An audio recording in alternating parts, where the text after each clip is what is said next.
எப்போ அப்படின்னு அது போகும்போது எப்படி வெட்டணும் நமக்கு தெரியும், அதை சொல்ல வேண்டாம். ஓகே, இப்போ நம்ம பேசக்கூடிய வார்த்தைகள்ல நம்ம நம்மளோட வார்த்தை மூலம் ஒருத்தங்க பலன் அடையணும் அப்படின்னா அந்த வார்த்தையை நம்ம உபயோகிக்கிற விதத்துல தான் இருக்குது. இப்போ நம்மை குறித்து அந்த வசனம் சொல்லுது. அங்க தேவ மனிதனாகிய எரேமியா சொல்றாரு, கர்த்தரோ, கர்த்தரே இல்ல, கர்த்தரோ, வாசிங்க பார்க்கலாம், கர்த்தரோ பயங்கரமான பராக்கிரமசாலியாய் என்னோட இருக்கிறார். அல்லேலூயா. யார் கூட இருக்கிறாரு? ஆமா, நம்ம ஒவ்வொருத்தர் கூட இருக்கிறார். நம்ம கூட இருக்கிற ஆண்டவர் எப்படிப்பட்டவர் என்பதை நாம உணர்ந்து புரிந்து செயல்படணும். ஆமென். சரி, இன்றைக்கு நம்ம தியானத்திற்காக சங்கீதம் 119வது சங்கீதம் 72வது வசனத்தை நம்ம எல்லாரும் திருப்பிக் கொள்வோம்.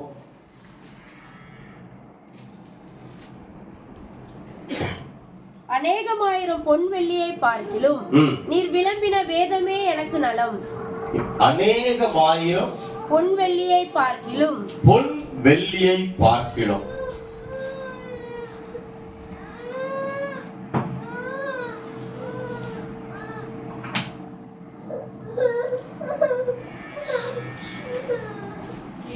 நாம் தலைகளை தாழ்த்தி ஜெபிக்கிறோம். அன்பின் தேவனே, உடைய மகத்துவமுள்ள நல்ல நாமத்திற்கு ஸ்தோத்திரம். உடைய கரத்தில் எங்களை அர்ப்பணிக்கிறோம். எங்கள் ஒவ்வொருடைய இருதயமும் பூரண சமாதானத்தை பெற்றுக்கொள்ள, நிறைவான நன்மைகளை சுதந்திரித்துக் கொள்ள உம்முடைய கரம் உதவி செய்யும்படியாய் உடைய பொற்கரத்தில் எங்களை அர்ப்பணிக்கிறோம். எங்களோடு பேசும் இயேசுவின் மூலத்தினாலே ஆமென். சத்தம் முறையில சொல்லலாம். இப்போ அநேகமாயிரம் அப்படின்னா இன்றைக்கு தங்கத்தினுடைய விலையும் 82,000 பாருங்க, 82,000. இப்ப இங்க வசனத்தை பாருங்க, அநேகமாயிரம் பொன் அப்படின்னு இருக்கு. அநேகமாயிரம், ஒரு பவுன் 82,000. அநேகமாயிரம் அப்படின்னு சொல்லி சொன்னா இது ஏறக்குறைய, இது நம்ம எப்படி எடுத்துக்கலாம்னா ஒரு சாதாரண ஒரு 10,000 எடுத்துக்கலாம். இப்போ 82,000 இன்ட்டு 10,000 போட்டா இப்போ சைபர்லாம் கூட்டி போய் தான் கணக்கு போட்டு சொல்லணும். சரி, இப்போ பாருங்க, அதை பார்க்கிலும் இப்போ ஒருத்தர் ஒரு 100 பவுன் இருக்குது அப்படின்னா அவங்களுடைய நிலைமை எப்படி இருக்கும் கொஞ்சம் யோசிச்சு பாருங்க. ஆண்களா இருந்தா அந்த மேல் பட்டன் இருக்காது, ஆமாவா இல்லையா? பெண்களா இருந்தா அங்க முன்பகுதி பார்த்தீங்கன்னா அடுக்கடுக்கா, அதாவது அந்த புடவைக்கு மேல அதெல்லாம் என்ன செய்யும். இங்கெல்லாம் அந்த மாதிரி யாரும் போடுறதில்ல. நீங்க அந்த பக்கம் அதாவது ஆமா கன்னியாகுமரி பக்கம்லாம் நீங்க பாத்தீங்க அப்படின்னா இங்க அந்த மாதிரி யாரும் போடுறதுல ரொம்ப ரேர். 101 அப்படி இருக்குவாங்க. ஆனா அந்த பக்கம் பாத்தீங்கன்னா அடுக்கடுக்கா அப்படியே அந்த அகலத்துல இருந்து சைட்ல இருந்து சென்டர் வந்து பாத்தீங்கன்னா அப்படி ஒரு கொத்தா ஏறக்குறைய ஒரு 150 பவுன்ல போட்டிருப்பாங்க. சரி, இப்போ இதுல நம்ம என்ன சிந்திக்கணும் அப்படின்னா, ஒரு 100 பவுன் 1000 பவுன் வச்சிருக்கிறவங்க அவங்களுக்குள்ள இருக்கக்கூடிய அந்த மன நிறைவை விட நமக்கு ஒரு நிறைவு, நல்லா கவனித்துக் கொள்ளுங்கள், நிறைய இருக்குது அப்படின்னா முதலாவது அவங்களுக்குள்ள என்ன இருக்கா, பெருமை இருக்கும். இருக்குமா இருக்கிறதா? ரெண்டாவது பயம் இருக்கும். என்ன இருக்கும்? இருக்குமா இருக்காதா? உண்மையா சொல்லுங்க. பெருமை இருக்கும். ரெண்டாவது ஆமா, எப்ப கழுத்து கத்தி வருமோ தெரியாதுன்னு இருக்கும். இதான் அதுல இருக்கக்கூடியது அந்த நிறைவு. ஆனால் கர்த்தருடைய வேதம் சொல்லுகிறது, வாசிங்க, அதாவது அநேகமாயிரம் பொன் வெள்ளியை பார்க்கிலும் நீர் விளம்பின வேதமே எனக்கு நலம். சரி, இப்படி இந்த வார்த்தையை சொல்லுவதற்கான காரணம் என்ன? இந்த வேதம் அவ்வளவு விலை உயர்ந்ததா அப்படின்னா இந்த வேதத்திற்கு நாம் கணக்கிடவே முடியாது. அல்லேலூயா. இதுக்கு நாம் ஒரு எல்லையவே வகுக்க முடியாது. இந்த வேதத்தின் மகத்துவத்திற்கு நாம் ஒரு கட்டமைப்பு உருவாக்கவே முடியாது. இதனுடைய சமாதானத்திற்கு எல்லையே இல்லை. இதனுடைய நிறைவுக்கு அளவே கிடையாது. யாருக்குன்னு கேட்டீங்கன்னா அதை உணர்கிறவர்களுக்கு, அதை புரிந்து கொள்ளுகிறவர்களுக்கு, அதை உரிமையாக்கி கொள்ளுகிறவர்களுக்கு, எல்லாருக்கும் கிடையாது. இது பைபிள்ல இருக்குது, நான் படிக்கிறேன், இது படிச்சே ஆகணும், இல்லைன்னா திடீர்னு பாஸ்டர் கேள்வி கேட்டாங்க அப்படின்னா நான் கை தூக்கணும் அப்படின்ற மாதிரி படிச்சோம்னா அதுல ஒரு சுவையை நீங்க பார்க்க முடியாது. ஆனால் ஆனால் அநேகமாயிரம் பொன் வெள்ளி பார்க்கிலும் நீர் விளம்பின வேதமே எப்படிப்பட்டதா? நலம், நல்லது அப்படின்னு சொன்ன அந்த வார்த்தை இது சாதாரணமா சொல்லல, இதை ருசித்து உணர்ந்து பேசினாங்க, எழுதப்பட்டிருக்கு. புரிந்து கொண்டு பேசினாங்க, எழுதப்பட்டிருக்கு. அதனுடைய அந்த ரிசல்ட் அவங்க 100% அவர்கள் அனுபவித்தார்கள். இன்றைக்கு நீங்களும் நானும் இதை அனுபவிக்க வேண்டும், அனுபவிக்கணும். இந்த வசனத்தை நீங்க நல்லா திரும்ப திரும்ப திரும்ப திரும்ப திரும்ப திரும்ப நீங்க அதை உணர்ந்து உணர்ந்து உணர்ந்து உணர்ந்து உங்கள் உள்ளம் சந்தோஷம் அடைய ஆரம்பிச்சதுன்னா உங்க வாழ்க்கையில எந்த இடரலுமே எட்டி பார்க்க முடியாது. அல்லேலூயா. எந்த சோதனையும் உங்களை மேற்கொள்ள முடியாது, எந்த பாரமும் உங்களை நிறுத்தி வைக்க முடியாது, எப்படிப்பட்ட கண்ணீரும் உங்களை தொட்டு பார்க்க முடியாது. அல்லேலூயா, அல்லேலூயா. ஏனென்றால் கர்த்தர் சொன்ன வார்த்தை, இந்த வார்த்தை குறித்து எழுதப்பட்டிருக்கு 7 முறை புடமிடப்பட்ட சுத்த வார்த்தை. எத்தனை முறை?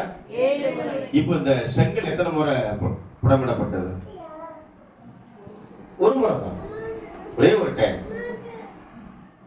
ஆனா இதுக்கு குகை கிடையாது. மேல அந்த பூமிக்கு மேல அடிக்குதான் என்ன செய்யறாங்க? நெருப்பு போடுறாங்க.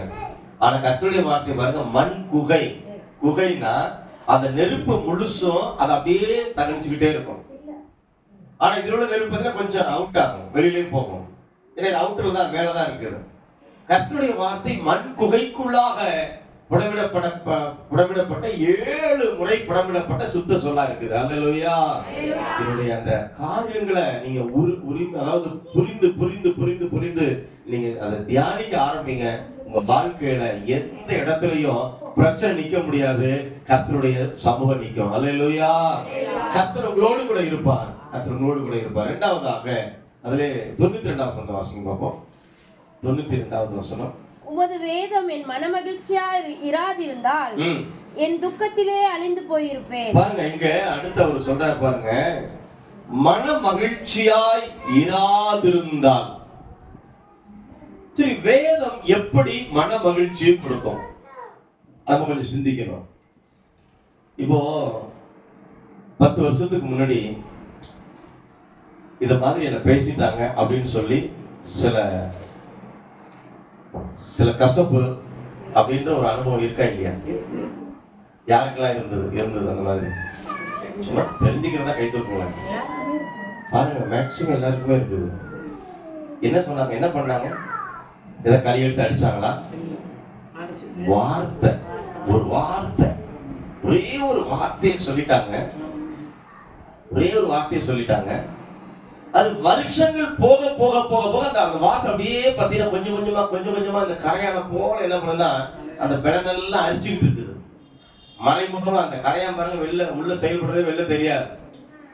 அது மாதிரி அந்த பிளனை பூரா எடுக்குது. சரீரத்துல சுகம் இல்ல, மனசுல பலன் இல்ல, இருதயம் துக்கப்படுது, காயப்படுது. ஏதோ ஒரு வார்த்தை. கொஞ்சம் யோசிங்க. அப்ப வார்த்தைக்கு அவ்வளவு வல்லமை இருக்குது, ஆமாவா இல்லையா? இப்போ கர்த்தருடைய வார்த்தை வசந்த பாருங்களேன். உமது வேதம் என் வேதம் எனது மனமகிழ்ச்சியா இராதிருந்தால் என் துக்கத்திலே அழிந்து போயிருப்பேன். என் துக்கத்தில் அழிஞ்சு போயிருப்பேன். இப்ப கவனிங்க, இந்த பிரச்சனை எப்படி தீர்க்கிறது? கடந்த வாரத்துல ஒரு சம்பவம் நடந்துச்சு. நான் ஒரு 13 ஆண்டுகள் ஒரு தலைமை ஸ்தானத்துல பக்காவா ஒரு பைசா கூட ஒரு காரணம் சொல்றதுக்கு இடம் கூடாதபடிக்கு கிளியரா என்னுடைய வேலையை செஞ்சிருக்கிறேன். என்னிடத்திலிருந்து அங்கே அதிகமாக போயிருக்கிறதே வழிய, கணக்கெல்லாம் போயிருக்கிறதே வழிய, அங்கிருந்து ஒரு தொகையும் என்கிட்ட முதல்ல அந்த பொருளாதார டிபார்ட்மெண்ட் என்கிட்ட கிடையாது. ஆனா அதற்கு மேல் ஸ்தானத்தில் நான் செயல்பட்டேன். அப்போ அங்க ஒரு வார்த்தை சொன்னாங்க, இதுக்கு முன்னாடி இருந்த கணக்கே இல்லாம இருந்தது, இப்போ நாங்கள் கரெக்டாக இருக்கிறோம் அப்படின்னு சொல்லி ஒரு வார்த்தை சொன்னாங்க. அல்லேலூயா. அப்போ என்னுடைய நிர்வாகம் பூரா என்ன ஆயிடுச்சு? எல்லாமே தப்பு, எல்லாம் தப்பு அப்படின்னு அதுக்கு 2-3 சம்பவங்கள்லாம் சொன்னாங்க. அந்த கூட்டம் முடிகிற நேரத்தில் எனக்கு ஒரு வாய்ப்பு வந்துச்சு. அப்போ நான் சொன்னேன், நான் வந்து என்ன செஞ்சிடலாம் அப்படின்னு சொன்னா, மத்தேயு 5ஆம் அதிகாரம் 11-12 வசனத்தின்படி இதை அப்படியே விட்டுறலாம். வாசிங்களா, அந்த அது என்ன வசனத்துல என்ன இருக்கு பாருங்க. மத்தேயு 5ஆம் அதிகாரம் 11-12 வசனத்தில் வாசிப்போம். என் நிமித்தம் உங்களை நிந்தித்து துன்பப்படுத்தி பலவித தீமையான மொழிகளை உங்கள் பேரில் பொய்யாய் சொல்வார்களே ஆனால் பாக்கியவான்களாய் இருப்பீர்கள். சந்தோஷப்பட்டு களி கூறுங்கள். பரலோகத்தில் உங்கள் பலன் மிகுதியாய் இருக்கும். உங்களுக்கு முன்னிருந்த தீர்க்கதரிசிகளும் அப்படிதான் துன்பப்படுத்தினார்களே. இந்த வசனத்தை சொல்லிட்டு இப்படி சொல்லி இருக்கிறது, எனக்கு பலன் மிகுதி, ஆனால் ஒன்றை நான் செய்ய விரும்புகிறேன். என்ன அப்படின்னா, அந்த குறிப்பிட்ட 2 பேரை சொல்லி, அந்த நிர்வாகத்தில் கொடுத்த 2 பேரை சொல்லி, நீங்க 2 பேரும் வந்து என்கிட்ட வரணும். நீங்க எப்ப வரீங்கன்னு சொன்னீங்கன்னா, என் நிர்வாகத்துக்கு இருக்கக்கூடிய எல்லாரும் நான் வரவழைச்சிருவேன். உங்களுடைய கணக்கு எல்லாம் கம்ப்ளீட்டா அந்த இடத்துல பார்க்கப்படும். பார்த்து அதுல எந்த தொகை மிஸ் ஆயிருந்தாலும், இப்ப அதுல இருக்கிற பொருள் கணக்குக்கு எனக்கு சம்பந்தம் கிடையாது, நான் அதை நிர்வகிக்கல. ஆனா என்னுடைய தலைமையின் கீழ் இருந்ததுனால அதில் ஏதேனும் பிரச்சனை ஏற்பட்டிருந்தால் அந்த தொகை முழுவதையும் நானே செலுத்தி விடுகிறேன். அடுத்த மாசம் கணக்கு கொடுக்கணும்னு சொல்லி சொன்னேன். அல்லேலூயா. இப்ப இத வந்து இப்பதான் கொஞ்சம் சத்தமா சொல்றேன், அங்க இந்த சத்தம் கூட இல்லை. அல்லேலூயா. ரொம்ப நிதானமா, இதுல நாம எந்த விதமான ஒரு வேறு விதமான சிந்தை கொள்ளக்கூடாது. இந்த கணக்கு எல்லாம் கிளியரா பார்த்து நாம் அடுத்த நிலைக்கு போகணும்னு சொன்னேன். அல்லேலூயா. இப்ப யோசிங்க, இப்ப இந்த இடத்துல வந்து எப்படி நீ சொன்னன்னு கேட்கறது உரிமை இருக்குதா இல்லையா? இருக்குது. இப்ப நல்லா கவனித்துக் கொள்ளுங்கள். என்றோ சொன்ன ஒரு வார்த்தை நம்முடைய இருதயத்தை தாக்கத்தை உண்டாக்குது இல்ல, அந்த தாக்கம் நம்மிலே இல்லாதபடிக்கு என்ன செய்யலாம்னு கேட்டீங்கன்னா, வசனத்தை கவனித்து விட்டால் தாக்கம் நம்மளோட போயிடும். அல்லேலூயா. யோசித்து பாருங்க, உமது வேதம் என் மனமகிழ்ச்சியா இராவிட்டால் நான் எப்படி போயிருப்பேன்? துக்கத்துல போயிருப்பேன். ஐயோ என்ன இப்படி சொல்லிட்டாங்களே, சரி, கர்த்தருடைய வார்த்தை என்ன சொல்லுது? பொய்யா சொன்னா நீ எப்படி இருக்க போற? பாக்கியவானா இருக்க போற. பரலோகத்துல பலன் மிகுதி. அப்படியே விட்டுற வேண்டியதான். ஒருவேளை அங்க ஏதாவது அடுத்து சில காரியத்தை கிளியர் பண்ணணும்னு சொன்னா, இப்ப நான் சொன்னதை போல நீங்க பொறுமையா சொல்லி அந்த காரியத்தை கிளியர் பண்ணலாம். அப்படி இல்லைன்னா, எனக்கு விரோதமா பொய்யா பேசுறாங்க, எனக்கு பரலோகத்தில் பலன் மிகுதி. அல்லேலூயா. அப்ப இதுதான் நம்முடைய வாழ்க்கையை சரி செய்யக்கூடிய சத்தியம். இதெல்லாம் நம்ம பலன் அடையணும். இதை விட்டுட்டு நினைச்சு கண்ணீர் ஒடிச்சுக்கிட்டே இருக்கிறது, நினைத்து துக்கப்பட்டு கொண்டே இருப்பது, நினைச்சு அவங்க மேல அப்படியே பயங்கர கோபம் அடைவது, ஆக்ரோஷம் அடைவது, இது தேவ மனிதர்களுக்கு உரியது அல்ல. ஆமென். அதற்காக நாம் இங்கே வந்து கற்றுக்கொள்ளவில்லை. புரிந்து கொள்ளுங்கள். நாம் இங்கே கற்றுக்கொள்ளுகிறோம் என்றால், நாம் கற்றுக்கொண்டவைகளை நாம் வெளிப்படுத்தணும், செயல்படுத்தணும். நிதானம் இருக்கணும். புரிந்து கொள்ளுங்க, நிதானம் இருக்கணும். எந்த காரியத்திலையும் எடுத்தே கவுத்தேன்ற மாதிரி செயல்படக்கூடாது. அல்லேலூயா.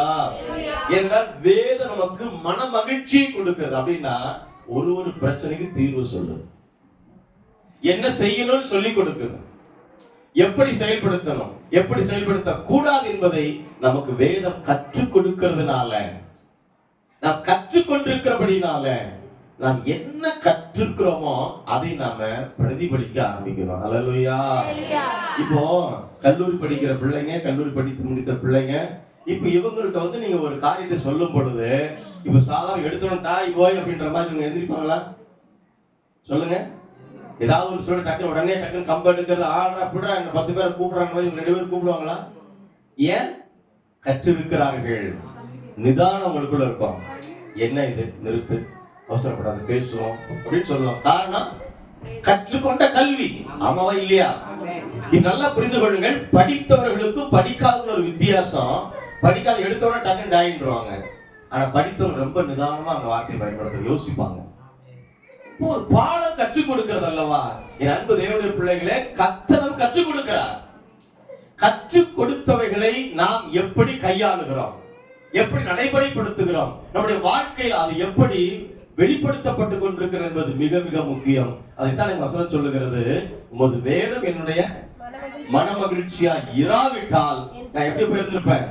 என் துக்கத்தில் என்ன போயிருந்திருப்பேன்? அழிந்து போயிருப்பேன், இல்லாமல் போயிருப்பேன். பாருங்க, கர்த்தருடைய வேதம் நம்முடைய வாழ்க்கையை உருவேற்படுத்திக் கொண்டே இருக்கிறது, நம்முடைய வாழ்க்கையை உயர்த்தி கொண்டே இருக்கிறது, நம்முடைய வாழ்க்கையை சரி செய்து கொண்டே இருக்கிறது. நம்முடைய வாழ்க்கை ஒவ்வொரு எல்லையிலையும் நம்மை நிதானிக்க வைத்து நம்முடைய பிரயாணம் சரியா போக வைக்குது. அல்லேலூயா. இந்த மரத்தை கொஞ்சம் கவனிச்சு பாருங்க.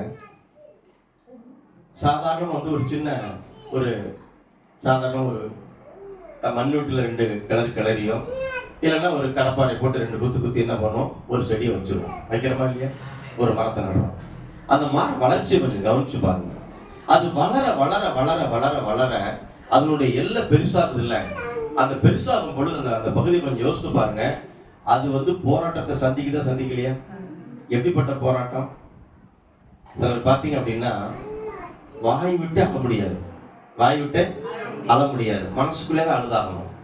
அப்படி சில சூழ்நிலைகள் இருக்குது, சில பிரச்சனைகள் இருக்குது, குடும்பத்தினுடைய கௌரவம்னு ஒண்ணு இருக்குது, 4 பேர் மத்தியில் நம்ம எங்க இருக்கிறோம்ன்றதை சிந்திக்க வேண்டியது இருக்குது. அப்ப அந்த கண்ணீர், அந்த அழுகை, அந்த துக்கம் வெளியிலே காமிச்சுக்காம வெளில எல்லாருமே அப்படி சாதாரணமா வர்றது. நல்லா இருக்கு, நல்லா இருக்கிறேன், முகத்துல எந்த மாற்றமும் தெரியாது. ஆனா முழுக்குல பாத்தீங்கன்னா அப்படியே அந்த நெருப்பு போல எரிஞ்சுக்கிட்டே இருக்கும். வேதனை வேதனை வேதனை வேதனை. இது மரம் அனுபவிக்கிறது. மரம் அனுபவிப்பதனாலதான் மரம் நமக்கு கற்றுக் கொடுக்குது, உன் குடும்ப பிரச்சனையை வெளில கொண்டு வராங்க. குடும்பத்தினுடைய பிரச்சனை வெளில கொண்டு வந்தா நம்முடைய பல்ல குத்தி பார்த்தா என்ன வரும்? அந்த துர்நாற்றம் வரும். அந்த துர்நாற்றம் வெளில வர ஆரம்பிச்சிடும். இப்ப குடும்பத்துக்குள்ள சரியாயிடும். ஆனா அந்த பிரச்சனை வெளில கொண்டு வந்தா வெளியில பேசுற வார்த்தை நிக்கவே நிக்காது. அப்ப குடும்பம் என்பது நன்றாய் புரிந்து கொள்ள வேண்டும், அது ஒரு பல்கலைக்கழகம், எல்லாம் உள்ளுக்குள்ள இருக்கும். அல்லேலூயா. அப்ப அது சரியா என்ன பண்ணணும்?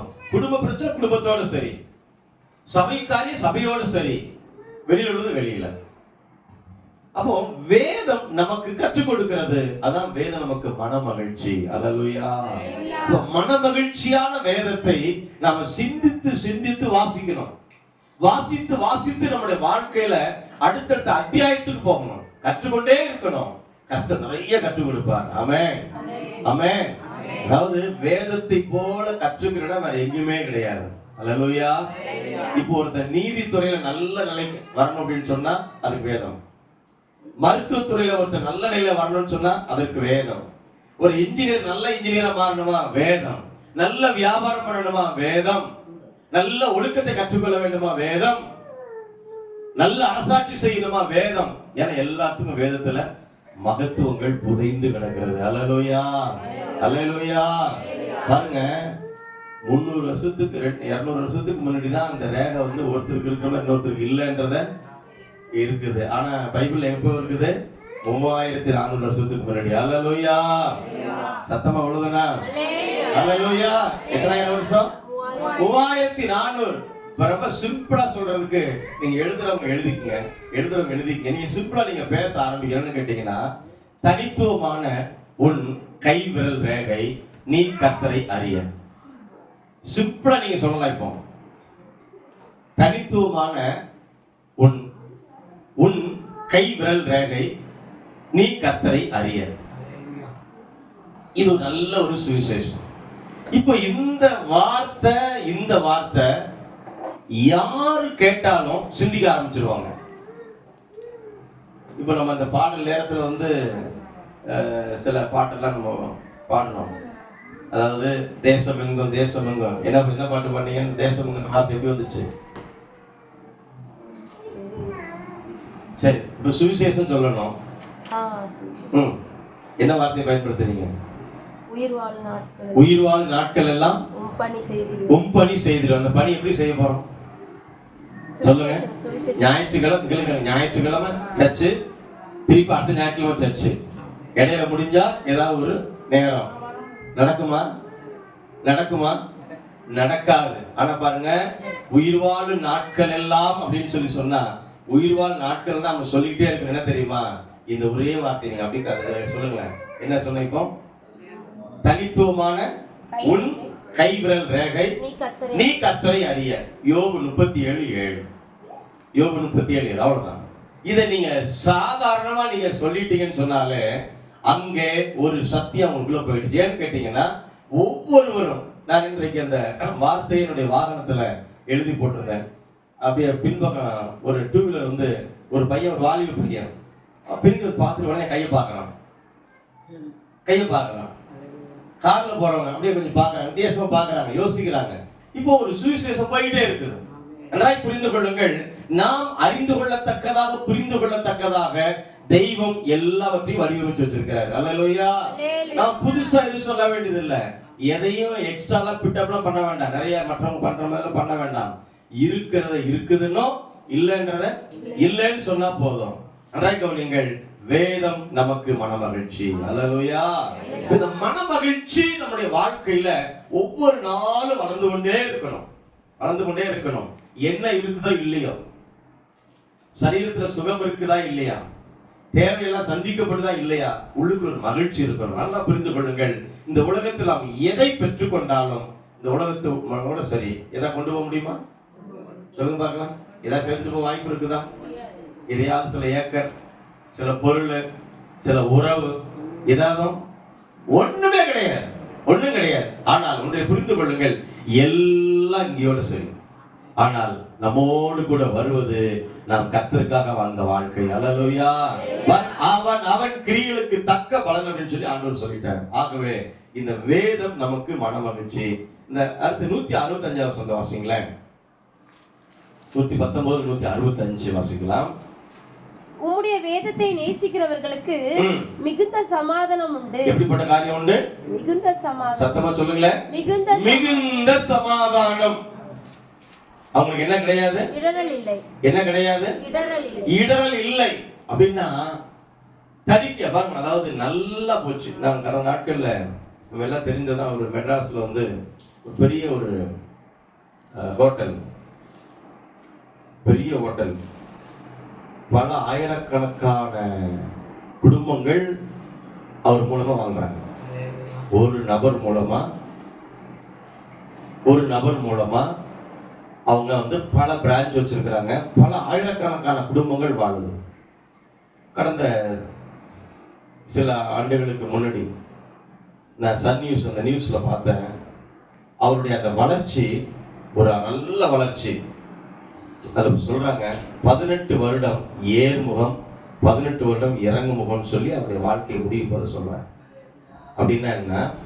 எப்படி ஏர்முகம் திருப்பி எப்படி இறங்குமுகம் அப்படின்னு கேட்டீங்கன்னா, ஜாதகத்தை நம்பி, ஜோசியத்தை நம்பி, இந்நாள போட்டு தள்ளி நீ நல்லா இருப்பேன்னு சொல்லி ஜோசிக்காரன் சொல்லிட்டான். இவர் அதை ஒரு காரியத்தை பண்ணிட்டார். அது வெளியாயிடுச்சு. அரசாங்கம் கோர்ட் என்ன பண்ணுச்சு? அவருக்கு தண்டனை கொடுத்துச்சு. 18 வருஷம் கேஸ். கடைசி ஒரு குற்றவாளின்னு சொல்லி நிரூபிச்ச உடனே கடைசியா வந்து அது வித்தியாசமான நிலையில அவருடைய வாழ்க்கை முடியுது. அப்ப சொல்றாங்க, ஏர்முகம் 18 வருஷம், இறங்குமுகம் 18 வருஷம். கர்த்தர் அப்படி சொல்லி இருக்கிறாருன்னா இல்லவே இல்லை. அல்லேலூயா. உன் சந்ததியின் மேல் என்ன வைப்பேன்றாரு? என் ஆவியை, உன் சந்தானத்துக்கு என்னுடைய ஆசீர்வாதம். ஆசீர்வாதம். பாருங்க, வசனத்தை கவனிச்சு பாருங்க. வாசிக்கலாம் அந்த வசனத்தை. உம்முடைய வேதத்தை நேசிக்கிறவர்களுக்கு என்ன உண்டு? மிகுந்த சமாதானம் உண்டு. அவர்களுக்கு என்ன கிடையாது? இடரல் கிடையாது. ஆமென். எப்படி இடரல் இல்லை அப்படின்னு சொல்லி கேட்டா, சத்தியம் ஒவ்வொரு எல்லையிலையும் சொல்லி கொடுத்துக்கிட்டே இருக்கும். அல்லேலூயா. ஒவ்வொரு எல்லைக்கும் சொல்லி கொடுக்கும். ஒவ்வொரு எல்லைக்கும் சொல்லி கொடுக்கும். இப்ப பிசினஸ் நீ எப்படி பண்ணணும், எப்படி பண்ணக்கூடாது, இப்படி ஒரு முதலாளினா எப்படி இருக்கணும், ஒரு தொழிலாளினா எப்படி இருக்கணும், எல்லாவற்றுக்கும் வேதம் சொல்லி கொடுக்கிறது. ஆமென். அப்ப இந்த வேதத்தை நேசிக்க நேசிக்க நேசிக்க, இதை கவனிக்க கவனிக்க கவனிக்க நம்முடைய வாழ்க்கை படிப்படியாய் மேலோங்கி போகவே வழிய ஒருபோதும் கீழே இறங்காது. அல்லேலூயா. அதுதான் நீங்க வேதம் சொல்லுகிறது. உங்களுடைய வேதம் வாசிங்க இந்த இன்னொரு முறை. உடைய வேதத்தை நேசிக்கிறவர்களுக்கு மிகுந்த சமாதானம் உண்டு. மிகுந்த சமாதானம். அல்லேலூயா. இப்ப இந்த மிகுந்த சமாதானத்தை எங்கதான் வாங்க முடியும்? எடுத்து வாசிங்க நீதிமொழிகள் 19ஆம் அதிகாரம். நீதிமொழிகள் 19ஆம் அதிகாரம் 21வது வசனத்தை நான் வாசிப்போம். மனுஷனுடைய இருதயத்தின் எண்ணங்கள் அநேகம், ஆனாலும் கர்த்தருடைய யோசனையே நிலை நிற்கும். 19:21. ஓகே. இப்போ நம்முடைய இருதயத்தின் எண்ணம் எப்படி இருக்குது? எப்படி இருக்குது? எல்லைக்குள்ள நிக்குதா? சொல்லுங்களேன். இது போதும்னு சொல்லுதா? இல்ல இல்ல. ஆமா, 2 மட்டும் தான் போதும்னு சொன்னோம். மீதி எதுலயுமே போதும்னு சொல்லாது. எவ்வளவு இருந்தாலும் சொல்லுங்க. ஐயா என்ன இதான இருக்குது? எதான இருக்குது? இதான இருக்குது. அது கோடியில் இருந்தாலும் இதான இருக்குது, லட்சத்துல இருந்தாலும் இதான இருக்குது, 1000த்துல இருந்தாலும். ஆமாவா இல்லையா? பாருங்க, நம்முடைய எண்ணங்கள் அநேகம். இப்போ நம்ம காலையில எழுந்து உட்கார்ந்து நம்ம யோசிக்கிற யோசனை எல்லாமே நடந்து போச்சு அப்படின்னு சொன்னா நம்ம எங்க இருப்போம் நினைக்கிறீங்க? எங்கெங்கயோ இருப்போம். அல்லேலூயா. ஆமாவா இல்லையா? எத்தனை பேருக்கு புரியுது? எங்கெங்கயோ இருப்போம். ஆனா அதெல்லாம் நடக்கல. வசந்த கவனிச்சு பாருங்க. மனுஷனுடைய எண்ணங்கள் அநேகமாயிரம், ஆனாலும் கர்த்தருடைய யோசனையே நிலை நிற்கும். கர்த்தருடைய யோசனையோ நிலை நிற்கும். அது யோசனை தான் நிலை நிக்குது. அல்லேலூயா. அப்ப என்ன செய்யணும்? கர்த்தர்கிட்ட தான் வந்துடணும். வேற எங்க போனாலும் நம்முடைய காரியங்களுக்கு விடிவு கிடையாது. எங்க போனாலும் நமக்கு தீர்வு இல்ல. தீர்வு அப்படின்னா, சமாதானம் அப்படின்னா, சந்தோஷம் அப்படின்னா, நிம்மதி அப்படின்னா அது எங்கதான் இருக்குது? ஏசப்பாட்ட தான் இருக்குது. கர்த்தருடைய வேதத்துக்குள்ளதான் இருக்குது. அல்லேலூயா. அப்ப எந்த நேரம், எந்த காரியமானாலும், எந்த பிரச்சனையானாலும் நாம தேட ஆரம்பிக்கணும். திடீர் நைட்ல அப்படியே தூக்கி வாரி போட்ட மாதிரி முழிப்பு வந்து போச்சு. என்ன செய்யணும்? என்னப்பா அப்படின்னு பைபிள் எடுத்து உட்கார்ந்துருங்க. படிச்சு பாருங்க. நீங்க அதை தியானிச்சு பாருங்க. தீர்வு இருக்கு. ஏதோ ஒரு சொப்பனம் உங்களை கலங்கடிச்சிருச்சா உடனே என்னமோ தெரியல உட்கார்ந்துடாதீங்க. உட்கார்ந்து ஸ்தோத்திரம் பண்ண ஆரம்பிங்க. வேதத்தை எடுங்க. ஜெபிக்க ஆரம்பிங்க. ஜெபிக்க உங்களுக்குள்ள இருக்கிற எல்லா காரியங்களும் போயிடும். ஒரு நம்பிக்கை பிறந்துடும். ஆமென். ஏனென்றால் கர்த்தருடைய யோசனையோ நிலை நிற்கும். இப்போ ஒரு காரணம் இல்லாம உங்களை எழுப்பியிருக்க மாட்டார். ஏதோ உங்களுக்கு பின்னாடி ஏதோ ஒரு பிரச்சனை வரப்போகுது, அதை வெளிப்பட்டுதான் அந்த ஒரு அன்டைம் எழுப்புறாரு. உடனே நீங்க எழுந்து உட்கார்ந்துட்டு வேற காரியம் யோசிக்கிறத விட்டுட்டு ஸ்தோத்திரம் பண்ண ஆரம்பிச்சிடணும். ஒருவேளை உடம்பு ரொம்ப பலவீனமா இருக்கு, எழுந்து உட்கார முடியல, படுத்த நிலையிலே ஸ்தோத்திரம் பண்ணுங்க. போய் முகத்தை கழுவிட்டு உட்கார்ந்து ஸ்தோத்திரம் பண்ணுங்க. ஜெபிக்க ஆரம்பிங்க. வேதத்தை எடுங்க. அப்போ கர்த்தருடைய யோசனை நிலை இருக்கும். அப்போ கர்த்தர் தம்முடைய பிள்ளைகளுக்கு ரகசியங்களை வெளிப்படுத்துறாரு. ரகசியம் என்ன பண்றாரு? வெளிப்படுத்துறாரு. அப்ப அந்த ரகசியம் எதற்காகன்னு சொல்லி கேட்டீங்கன்னா, நாம் முன்னேறுவதற்காக. அல்லேலூயா. நாம் எல்லா காரியத்திலும் வெற்றி பெறுவதற்காக. ஆமென். இது அப்பாவுக்கு நமக்குள்ள இருக்கிற உறவு. ஏசப்பாவுக்கு நமக்குள்ள இருக்கிற ஒரு அன்பு, பாசம், இது நேசம். அப்ப இந்த வேதம் நம்முடைய மன மகிழ்ச்சியாய் மாறணும். இப்ப 4 வசனம் படிக்கணும்னு சொல்லி உட்கார்ந்தோம்னா 15 வசனமாவது படிக்கணும். அந்த அனுபவம் இருக்கான்னு பாருங்க. இல்லைன்னா உங்களை நீங்க செக் பண்ணி பாருங்க. நான் பல முறை யோசிச்சிருக்கிறேன். இன்னைக்கு சரி அடுத்த வேலைகள் இருக்கு, இப்போ 2 வசனம் படிச்சுட்டு பரட்டி எடுத்துன்னு சொன்னா 2 வசனத்துல முடிஞ்ச நாள் 100ல 1 இல்ல 2 இருக்கும். இது எல்லாம் பாத்தீங்கன்னா அந்த அதிகாரமே போகுது, தாண்டியும் போகுது. அவசரம்னு படிக்கிற நேரத்துல கூட. அல்லேலூயா. வேதம் புரிந்து கொள்ளுங்கள். இது மனமகிழ்ச்சி. எந்த மனுஷனை பிரகாசிப்பிக்கிற ஒளியாக இயேசு இருக்கிறார். அல்லேலூயா. அவர் வார்த்தையில் தான் எல்லாத்தையும் உருவாக்கி இருக்கிறார். வார்த்தையில் தான் வெளிப்படுகிறார். வார்த்தையில் நம்மளோட பேசுறாரு. இக்கட்டு நேரத்துல கொஞ்சம் யோசித்து பாருங்க. எத்தனையோ காரியத்துல நமக்கு வார்த்தை அனுப்பி, பலன் அனுப்பி, பயப்படாத நான் இருக்கிறேன் அந்த வார்த்தையை நீங்க கவனிச்சு பாருங்க. எத்தனை நேரங்கள் நம்முடைய உள்ள உடைக்கப்பட்ட அந்த நேரத்துல எல்லாம் கர்த்தருடைய பலன் நம்மை பலப்படுத்தி இருக்கிறது. அல்லேலூயா. அப்ப இந்த வேதத்தை நம்ம கவனிக்கணும்னு கேட்டீங்கன்னா, அவருடைய யோசனை தான் நிலை நிற்கும். நம்ம யோசனை என்ன பண்ணாது? நம்ம யோசனை ஒண்ணுக்கும் உதவாது. இப்ப எல்லா காரியத்திலும் நம்ம வந்து ஆண்டவர்கிட்ட கேட்கணும், ஜெபிக்க ஆரம்பிக்கணும். ஜெபிக்க நமக்கு ஜெயம் உண்டு. அல்லேலூயா, அல்லேலூயா. சரி, இப்ப கர்த்தர் என்ன சொல்றார்? ஒரு சொந்த வாசிங்க. நீதிமொழிகள் 8ஆம் அதிகாரம். கர்த்தர் சொல்லக்கூடிய ஒரு வார்த்தை, நீதிமொழிகள் 8:10. வெள்ளியை பார்க்கிலும் என் புத்திமதியையும். பாருங்க, வெள்ளியை பார்க்கிலும் என் புத்திமதி. இப்போ இன்றைக்கு வெள்ளியும் ரேட் என்ன ஆயிடுச்சு? கூடிடுச்சா கூடலையா? கூடிதான் இருக்குது. ஏன்னா இங்க வெள்ளி பயன்படுத்துறவங்க கம்மியா இருப்போம். அடுத்து என்ன போட்டு போனோம்? வெள்ளியை பார்க்க என்னது? புத்திமதி. அவருடைய புத்திமதி. அடுத்தது பசு பொன்னை பார்க்கிலும். இப்ப பொன் அப்படின்றத விட பசு பொன் என்னது?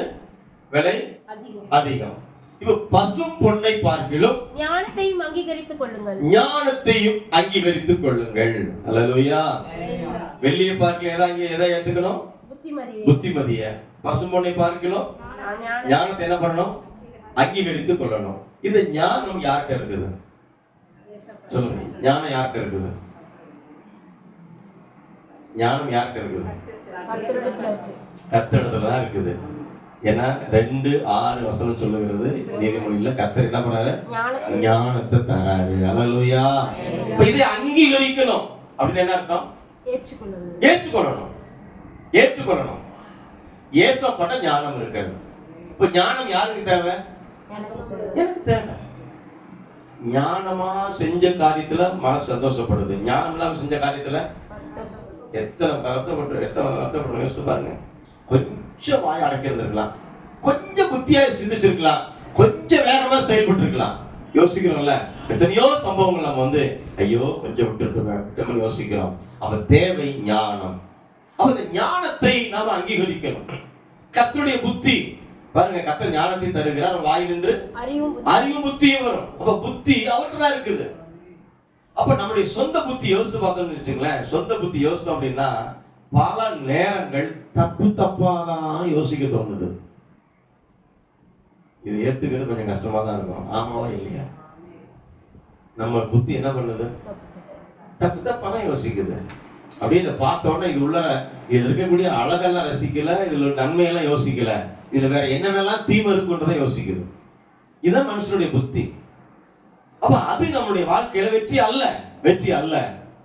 அதான் பாருங்க, வெள்ளியை பார்க்கிலும் என் புத்திமதி. அப்ப இயேசுடைய புத்திமதி. இயேசு எனக்கு என்ன சொல்றார்? நம்ம விசாரிக்க ஆரம்பிக்கணும்.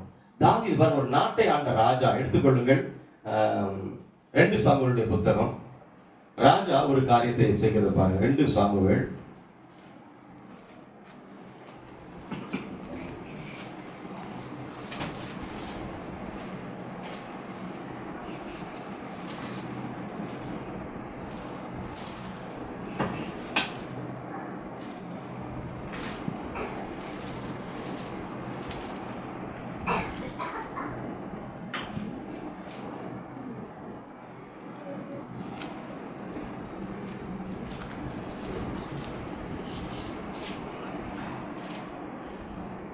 21ஆம் அதிகாரம் 1 வாசிங்க. தாவீது நாட்களில் 3 வருஷம் ஓயாத பஞ்சம் உண்டாயிருந்தது.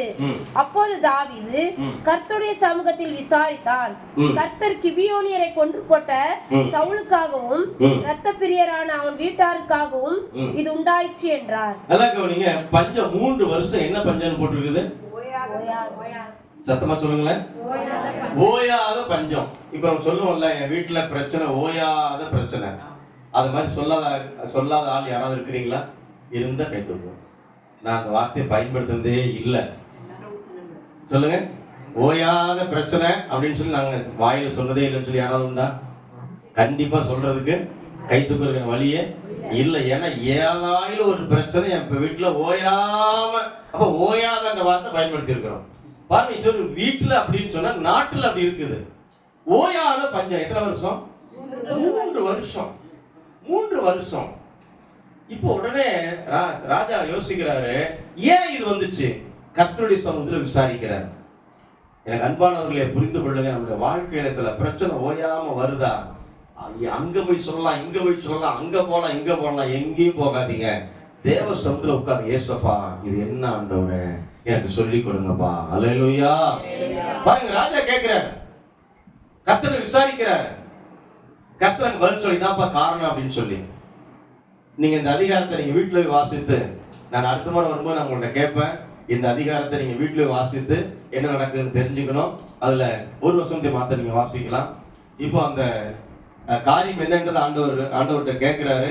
கேட்ட பொழுது அதுக்கான ரெமடி அவர் செய்யறாங்க. இப்ப 14ஆம் வசனத்தை வாசிங்க. 14 பிற்பகுதி. தேவன் தேசத்திற்காக செய்யப்பட்ட வேண்டுதலை கேட்டருளினார். அல்லேலூயா சொல்லுவோமா? அல்லேலூயா. முதல்ல என்ன பண்ணாரு? விசாரித்தாரு. என்ன காரியம் கர்த்தர் சொன்னார், அதை போய் சரிப்படுத்தினாரு. தேவன் தேசத்திற்காக செய்யப்பட்ட விண்ணப்பத்தை கேட்டாரு. தேசம் ஆசீர்வதிக்கப்பட்டுச்சு. அல்லேலூயா. அப்ப நம்முடைய பிரச்சனைக்கு என்ன பண்ணணும் சொல்லுங்க? என்ன பண்ணணும்? விண்ணப்பம் தான் பண்ணணும். விசாரிக்கணும் கர்த்தரை. என்ன ஆண்டவரே, ஏன் ஆண்டவரே, ஏன் நடக்குது இது, ஏன்பா நடக்குது? நல்லா புரிந்து கொள்ளுங்கள். பதில் வருகிறவர்கள் விசாரிக்கணும், காத்திருக்கணும். இப்ப வேற யாராவது ஒருத்தர் இருக்கிறாரு, இதை விட்டு அங்க போனா அப்படின்ற மாதிரி யோசிக்கிற மாதிரி வேற ஒண்ணுமே இல்ல இல்ல இல்ல. கர்த்தரை தவிர வேறு வழி கிடையாது. நன்றாய் நம்ம விளங்கிக் கொள்ளணும். மேல வானத்துல, கீழே பூமியில, பூமிக்கு கீழே தண்ணியில, வேற வழி கிடையாது. வேற இதை விட வேற எந்த பகுதியில் யோசித்து பாருங்க. ஒண்ணு மேல வானத்துக்கு மேல போலாம், பூமி கீழே ஆழ்கடலுக்குள்ள போறதுக்கு சில கப்பல்ல போக முடியும். வேற எங்க போக முடியும்? எங்கேயுமே இல்ல, எங்கேயுமே இல்ல. ஏனென்றால் வானத்தையும் வானாதி வானத்தையும் பூமியை உண்டாக்கினவர் யாரு? கர்த்தர். அல்லேலூயா. ஒருவரே கர்த்தர், ஒருவரே கர்த்தர். அப்ப ஒருத்தர் தான் கர்த்தர், வேறு ஒருவர் கிடையாது. அப்ப நம்முடைய காரியத்திற்கு நம்ம எங்கேயும் என்ன செய்ய முடியாது, போக முடியாது. அப்ப ஓயாத பிரச்சனை இருக்குது அப்படின்னா நம்ம செய்ய வேண்டிய ஒரு காரியம் இருக்குது. ஏன் ஆண்டவரே? கொஞ்சம் யோசிச்சு பாருங்க. தாவீது ராஜா கேட்கிறார். நம்ம கேட்கலாமா, கேட்கக்கூடாதா? கேட்காம நம்ம எதையோ யோசிச்சு என்ன பிரயோஜனம்? ஏன் இந்த பிரச்சனை ஆண்டவரே, ஏன் இந்த பிரச்சனை ஆண்டவரே? நான் மீண்டும் சொல்றேன், இந்த அதிகாரத்தை நீங்க நிறுத்தி வீட்டுல வாசித்து அதுக்கு என்ன நடந்ததுன்ற சம்பவத்தை நீங்க புரிந்து கொள்ள வேண்டும். அதன் மூலமா உங்களுடைய வாழ்க்கையில ஒரு பெரிய மகிழ்ச்சி இருக்கிறது. அல்லேலூயா. நம்ம சரி செய்யணும். நன்றாய் புரிந்து கொள்ளுங்கள். சரி செய்யணும். சரி செய்யாம காரியம் நடக்காது. எந்த ஒரு காரியத்திலையும் நாம் நம்மை சரிப்படுத்த வேண்டிய காரியத்துல தேவன் சமரசம் செய்ய மாட்டார். பார்த்துக்கலாம் போப்பான்னு சொல்ல மாட்டார். பாருங்க, இங்க இந்த சவுலுடைய குடும்பம் அதற்கு ஒரு காரணமாக இருந்தது.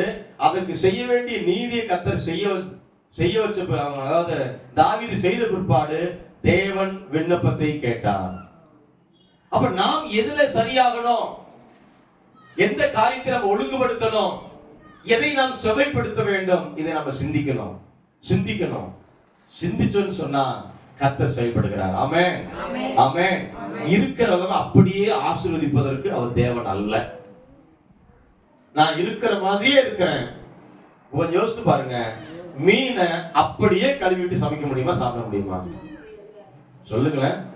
பிடிச்சிட்டு வந்துட்டோம், அப்படியே கழுவி, அது கடல்ல இருந்ததுன்னா கொஞ்சம் அந்த கடல் தண்ணி உப்பு இருக்கும், குட்டையில இருந்துன்னு சொன்னா அந்த அழுக்கு இருக்கும். நல்லா வாஷ் பண்ணிட்டு அப்படியே சமைச்சு சாப்பிட்டா என்ன ஆகுங்க? சாப்பிட முடியாது. சாப்பிட்டா பிரச்சனை வேற மாதிரி ஆயிடும். அப்ப என்ன பண்றோம்? அத கட் பண்றோம், கட்டிங் போடுறோம்ல. இப்ப நம்முடைய வாழ்க்கையும் தேவன் சில கட்டிங் போடுறாரு. எதெல்லாம் நீக்கணும், நீக்கிடுன்றாரு. இதுல மனம் திருப்பிடுன்றாரு. இதுல மனமாற்றத்துக்குள்ள வந்துடுன்றாரு.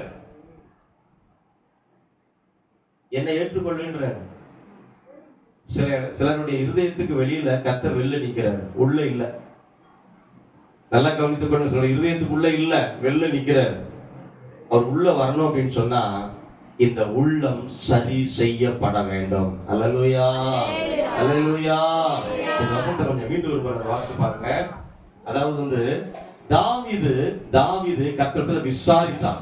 இன்றைக்கு நீங்க தீர்மானித்துக் கொள்ளுங்க, விசாரிக்கணும். என் பிரச்சனை நான் கேட்கணும், நான் விழுந்து கிடக்கணும், அழுது அழுது அழுது கண்ணீர் வடிக்கணும். தீர்மானம் பண்ணுங்க, கண்ணீர் வடிக்க தீர்வு உண்டு. ஆமென். எங்கே அலைய வேண்டாம், யார்கிட்டயும் போய் தேட வேண்டாம். மணிக்கணக்கா விழுந்து கிடங்க, அப்படி சாஸ்தாங்க விழுந்துருங்க. நேரத்தை ஒதுக்குங்க. வீட்டுல கப்பலுடைய சாஸ்திரம் விழுந்துருங்க. ஆண்டவரே எனக்கு பதில் சொன்ன ஆண்டவரே.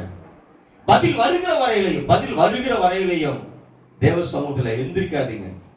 பதில் கிடைக்கும். ஏனென்றால் கர்த்தர் உங்களையும் என்னையும் நேசிக்கிறார். எத்தனை பேர் விசுவாசிக்கிறீங்க? ஹல்லேலூயா. அவருடைய நேசம் எப்படிப்பட்டது? மகா பெரியது. சரி, இப்போ தேவன் சொல்றாரு, வெள்ளியை பார்க்கல இந்த புத்திமதியும் பசுமண்ணை பார்க்கல என்ன பண்ணணும்? ஞானத்தை அங்கீகரித்துக் கொள்ளுங்கன்னு சொல்றாரு. இப்ப நாம என்ன சொல்லணும்? திருப்பி எடுத்து வாசிங்க. சங்கீதம் 19 சங்கீதம் 19:10 வாசிங்க. அவைகள் பொன்னிலும் மிகுந்த பசும் பொன்னிலும் விரும்பப்படத்தக்கதும் தேனிலும் தேன் கூட்டிலிருந்து ஒழுகும் தெளித்தேனிலும் மதுரம் உள்ளதுமா இருக்கிறது. அன்றியும் அவைகளால் உமது அடியேன் என்ன செய்யப்படுகிறேன்? எச்சரிக்கப்படுகிறேன். அப்படி என்ன அர்த்தம்? இப்ப இவர் பேசுறார், ஆண்டவரே எல்லாத்தோட மதுரமானதாப்பா உங்க வேதம், இதன் மூலம் நான் எச்சரிக்கப்படுகிறேன் அப்படின்னு என்ன அர்த்தம்? நான் சிந்திக்க வைக்கப்படுகிறேன். நான் சிந்திக்கணும்.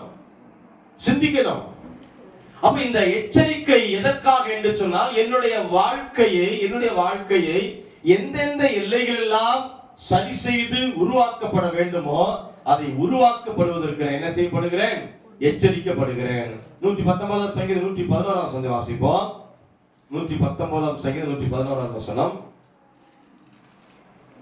உம்முடைய சாட்சிகள் நித்திய சுதந்திரமாக்கி கொண்டிருக்கிறேன். நல்லா கவனிங்க. சாட்சி எப்படிப்பட்டது? எல்லாம் எடுத்துக்கொள்ளுங்க வசனத்தை.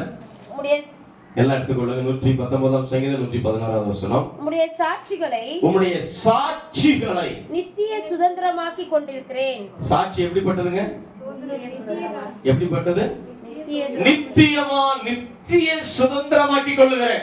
அப்படின்னா கர்த்தருடைய சாட்சி. அதான் நீ இதை செய்தா நான் இதை செய்வேன் சொல்றாருல்ல. நீ எங்க திரும்பினா நான் உன்னை திரும்புவேன். நீ கை கொண்டா நான் உன்னை ஆசீர்வதிப்பேன்.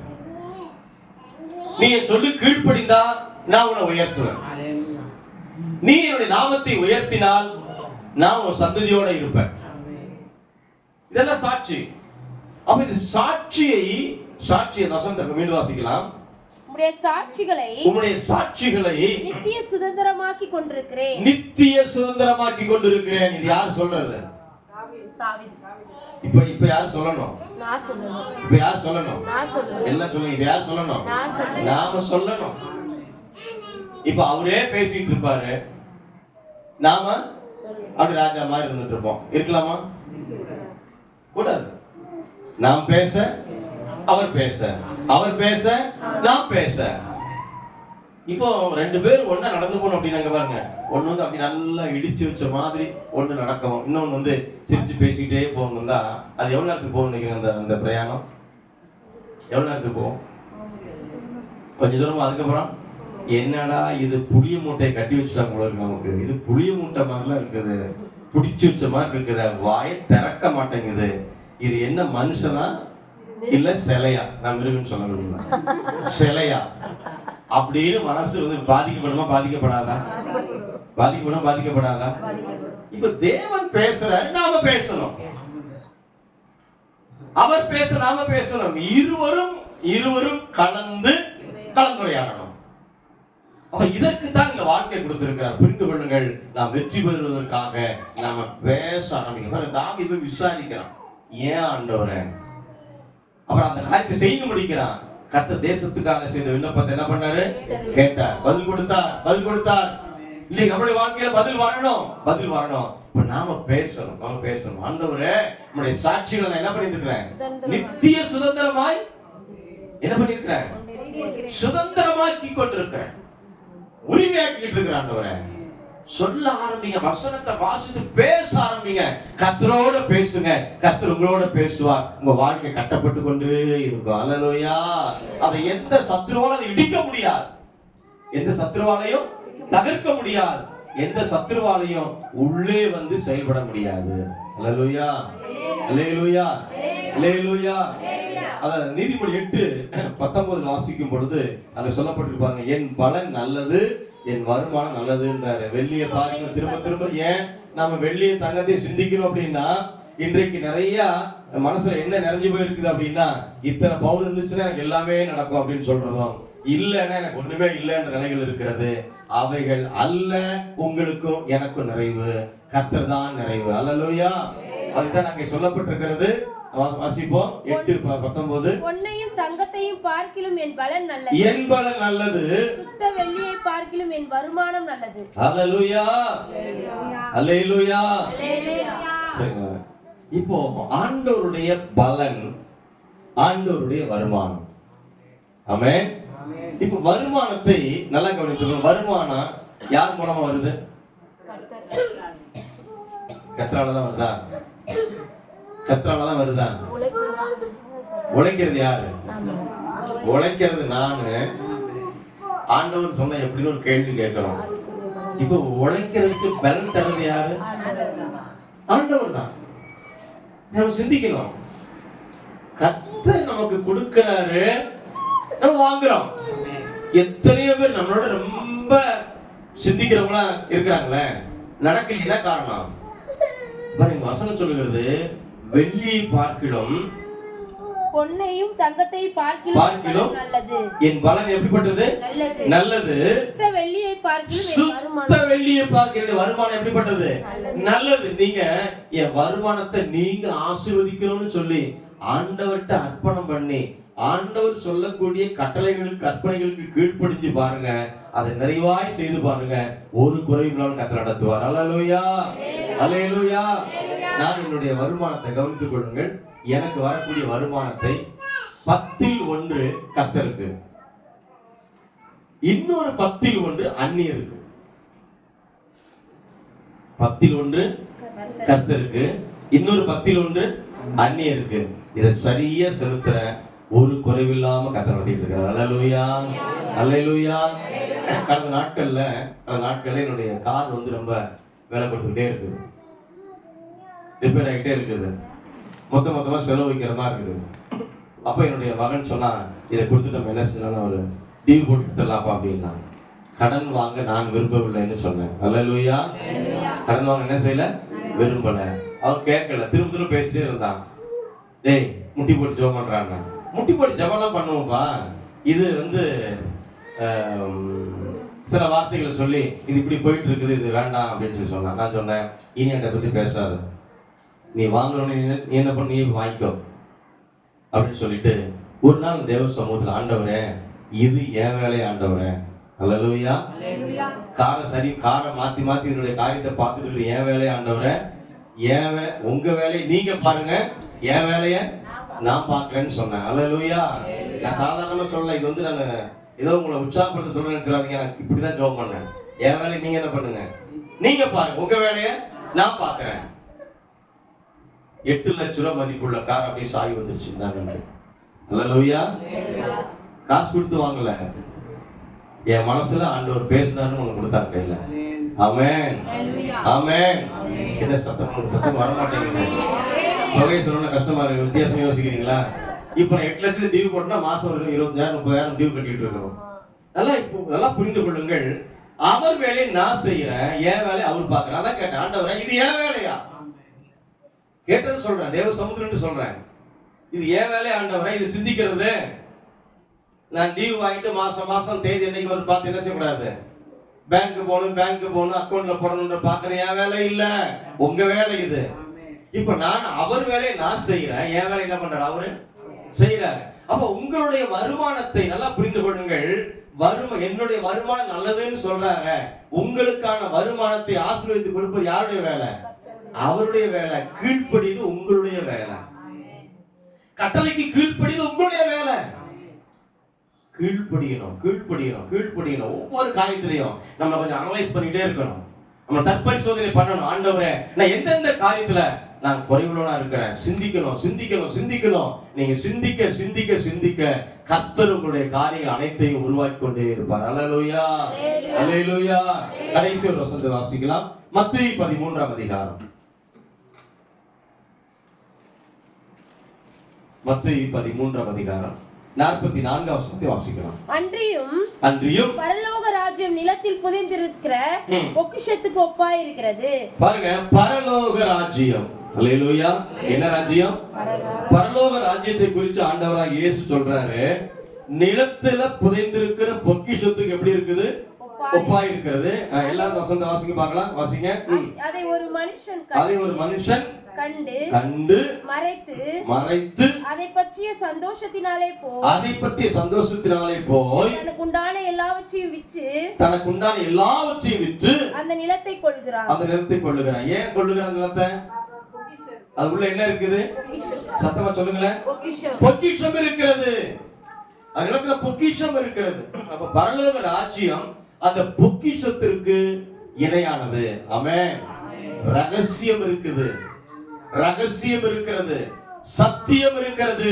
நம்முடைய வாழ்க்கை நித்தியத்தில் சேர்ப்பதற்கான அந்த நித்திய வழியும் எங்கதான் இருக்குது? சத்தியத்தில் இருக்குது. புரிந்து கொள்ளணும். இப்ப நம்ம இந்த நிறைய செய்தி பார்க்கிறோம். அந்த 6வது நேரத்துல கூட ஒரு வார்த்தை போதகர் சொன்னாரு, நிறைய மரணங்கள் ஏற்படுது, நம்ம எல்லாம் கர்த்தர் பாதுகாத்தார் அப்படின்னு. நடக்கலையா? கடந்த சில ஒரு வாரத்துக்குள்ள ஒரு திருச்சியில ஒரே ஒரு காலேஜில் மட்டும் 5 ஸ்டூடெண்ட் அவுட். 5 பேர் மரணம் எப்படியோ சம்பவிச்சுட்டு இருக்குது. நன்றாய் புரிந்து கொள்ளுங்கள். இந்த சரீரம், இந்த வாழ்க்கை பூமியில் வாழ்வதற்கும் பரலோகத்தில் வாழ்வதற்கும். அல்லேலூயா. பாருங்க, பூமியில நாம் மகிழ்ச்சியை பெற வேண்டும், நித்தியத்தில் நித்தியமான மகிழ்ச்சியை பெற வேண்டும். இந்த பூமியில் வாழ்வதற்கு வேத வசனம், பரலோகத்தில் வாழ்வதற்கு வேத வசனம். அல்லேலூயா. அப்ப இதுக்கு கீழ்ப்படிவது, வசனத்துக்கு கீழ்ப்படிவது, நம்முடைய வாழ்க்கையை மாற்றி அமைக்க வேண்டிய காரியத்துல மாற்றி அமைப்பது, இதுதான் முக்கியம். ஆமென். அதுதான் இயேசு சொல்றாரு, பரலோக ராஜ்யம் எப்படிப்பட்டது? பொக்கிஷத்திற்கு ஒப்பா இருக்குது. அதை ஒரு மனிதன் அதை தனக்கு முன்னாடி எல்லாவற்றையும் விற்று அதை வாங்குறான். அப்ப நம்ம இந்த உலகத்துல எதெல்லாம் விற்கணுமா வித்துட்டு எதை வாங்கணும் அப்படின்னா, நீங்க எல்லாத்தையும் வித்துட்டு எங்க இந்த மாதிரி ஒரு பொக்கிஷம் இருக்கு நிலத்தை போய் வாங்குறது அல்ல. உங்களுக்கு சொந்தமா இருக்கக்கூடிய சொந்த யோசனை, சொந்த திட்டம், சொந்த தீர்மானம் எல்லாத்தையும் வித்துட்டு வசனத்துக்குள்ள வந்துடணும். ஏசப்பா நீங்க சொல்லுங்க, நான் கேட்கிறேன், என்னோட பேசுங்கப்பா.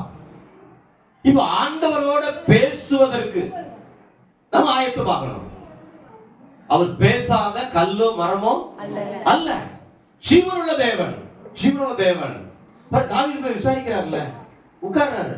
ஆண்டவர், ஏன் ஆண்டவரே, ஏன் தேசத்துல, அதாவது எனக்கு நீங்க ராஜாவாக்கி இருக்கிறீங்க, ஓயாத பிரச்சனையா இருக்குது, பஞ்சம், ஏன் ஆண்டவரே? கர்த்தர் பேசுறாருல. நம்மளோட வாழ்க்கை, தனிப்பட்ட நம்முடைய பிரச்சனை, குடும்பத்தினுடைய காரியங்கள் எல்லாத்தையும் கேட்கணும். மீண்டும் சொல்லுகிறேன், பேசாதவர் நம்முடைய ஆண்டவர் அல்ல, பேசுகிறவர். ஆமென். நமக்கு ஜீவன் தந்தவர், வாழ வைக்கிறவர், ஒவ்வொரு காரியத்திலையும் விசாரிக்கிறவர். 139 சங்கீதம் 1ஆம் வசனத்தை கவனிச்சு பாருங்க. அங்க சொல்லப்பட்டிருக்கிறது, அவருடைய கண்கள் நம்ம என்ன பண்ணுது? சோதிக்குது. அவருடைய இவைகளை சோதித்து அறியுது. கண்ணோக்கி பார்க்கிறாரு, விசாரிக்கிறாரு. கர்த்தர் நம்மை ஆசீர்வதிப்பதற்கு அவர் ஆயத்தமாக இருக்கிறார். ஆகவே அன்பானவர்களே, நாம இந்த நாளில் ஒரு தெளிவுக்குள்ள நாம் வருவோம். எந்த காரியமா இருந்தாலும் நான் ஆண்டவர்கிட்ட கேட்கணும், அமரணும், தீர்மானிப்போம். கர்த்தர் நம்மை ஆசீர்வதிப்பார். நாம் யாவரும் எழுந்து நிற்போம்.